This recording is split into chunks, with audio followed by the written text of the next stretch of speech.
Mga kabunyog, mga kababayan, ha? Itong si Rubin, itong si Rubin Padilla, hindi na raw tatakbo, ha? Hindi na raw tatakbo sa 2028. Sa isang conversation nila nitong isang DDS, ito DDS na DDS ito, itong si Jack ano to? Lagi ko tong na ano Sir Jack Agorta. O nag-post itong si Sir Jack Agorta, sabi niya, "Ako po ay alam ko masyado pong pang maaga, pero ito ang line-up na gusto kong maging mga senador na dapat at kailangang makasama ni Presidente Sara Duterte sa 2028 national election." Ito yung mga pinangalanan ni Jack Agorta. Arguta pala, sorry. Chis Escudero, Alan Peter Cayetano, Rowena Guanzon, Grico Belica, Vic Rodriguez, Jimmy Bundok, Mike Defensor, JV Hinlo, Raul Ambino, Richard Mata, Ruben Padilla, yon pinangalanan si Ruben Padilla, Israelito Torion, ito yung kanyang mga binanggit. Ngayon, mukhang siyempre, friend niya yata dito si Ruben Padilla kasi mga DDS to eh. Sabi ni Ruben Padilla, "Maraming salamat po. Pero wag nyo na po ako isama sa line-up at hindi na po ako tumatakbo sa 2028. Mabuhay po."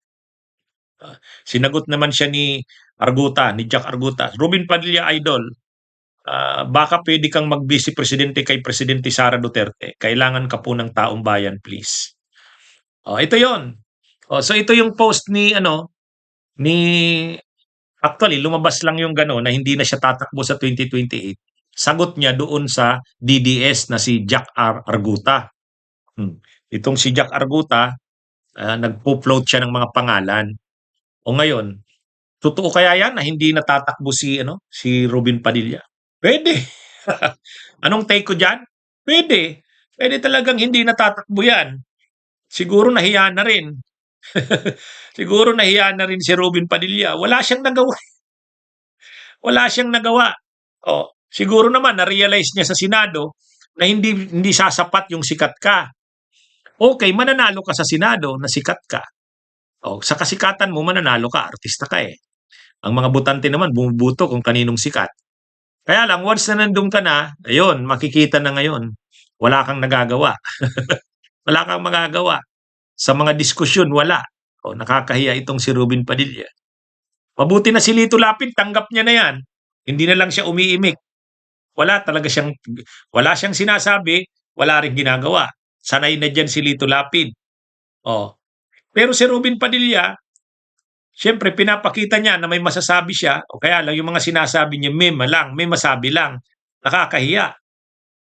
Nag-chairman pa siya ng di ba dati nag-Senate Committee Chairperson siya ng committee ng Constitutional Amendments and Revision of Codes and Laws. Problema, ano namang nalalaman niya sa Constitutional Amendments and Revision of Codes and Laws? Pang-abogado yan. Kaya lang may pagkayabang din eh. May pagkayabang din si Ruby, napahiya siya doon. Nung bandang huli, inalis na siya. Hindi na siya yung chairperson ng Senate Committee on. Nung una, sinusulong niya kung ano-ano na. Constitutional amendments. Gusto niya raw, kailangan na raw baguhin ang Constitution. Tapos sinusulong niya rin federalismo. Kung ano-ano ng advokasya ni Rubin. Hindi mo na maintindihan. Wala. Kaya hanggang sa bandang huli, hindi na siya ginawang chairperson ng Senate Committee on Constitutional Amendments and Revision of Codes. Ano bang niya ngayon? Iniisip sanang gawin siyang Senate Committee on Senate Ethics Committee. Siya sana yung gagawin ng Senate Ethics Committee. Ang problema, nalagay naman siya sa kontrobersya.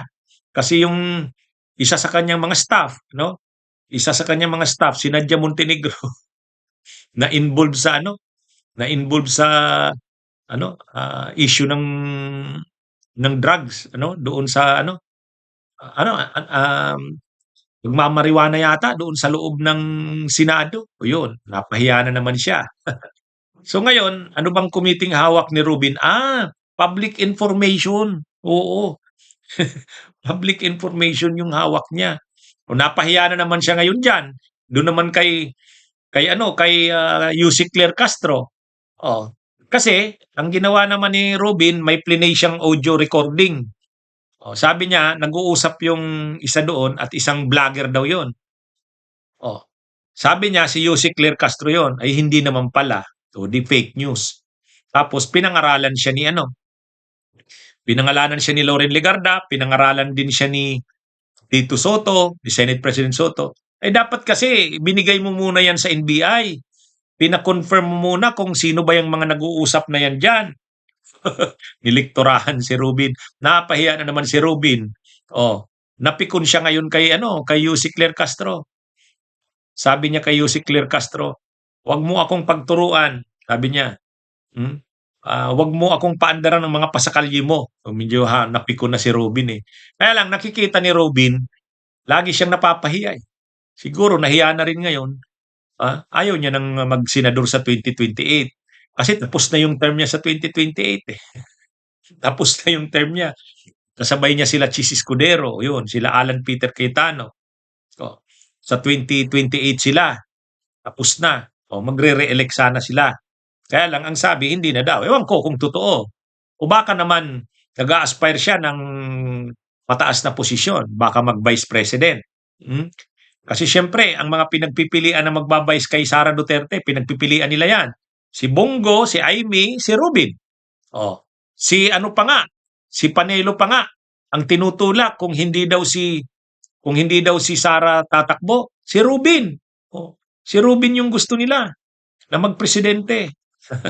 Kasi ang tingin siguro nila, pag si Rubin ang naging presidente, kaya nila itong i-manipulate. Kaya nila itong imanipula. Pero ewan lang natin, baka naman mga kulo lang yan ni Rubin na hindi natatakbo pero ang totoo tatakbo. Kasi nasarapan din niya ng buhay niya bilang senador. Ano nga naman, pasarap ng buhay niya. Nagsisweldo siya. Tapos nasa limelight pa siya lagi. Kahit na nakakahiya, kahit na walang nagagawa, ano pa rin, may power siya. Kasi nung artista siya, sikat, pero walang kapangyarihan. Walang power, ano? Pero ngayon may kapangyarihan siya kasi senador siya eh. Yun. Kaya ano rin siya diyan. Kaano niya lang naman yun. Palabas niya lang yun na hindi na siya tatakbo. Tingin ko tatakbo pa yan. O baka naman, sinasabi niya talaga na hindi na siya tatakbo kasi gusto niya i-consider na siya na tatakbong vice presidente. O nga naman, nag-suggest na yung Jack Arguta doon eh. Sabi niya, Idol, okay kung hindi ka tatakbong senador, pag vice president ka na lang kay VP Sara. Hindi na siya nag-comment eh, wala tayong nakita. Baka yun talaga yung ano niya.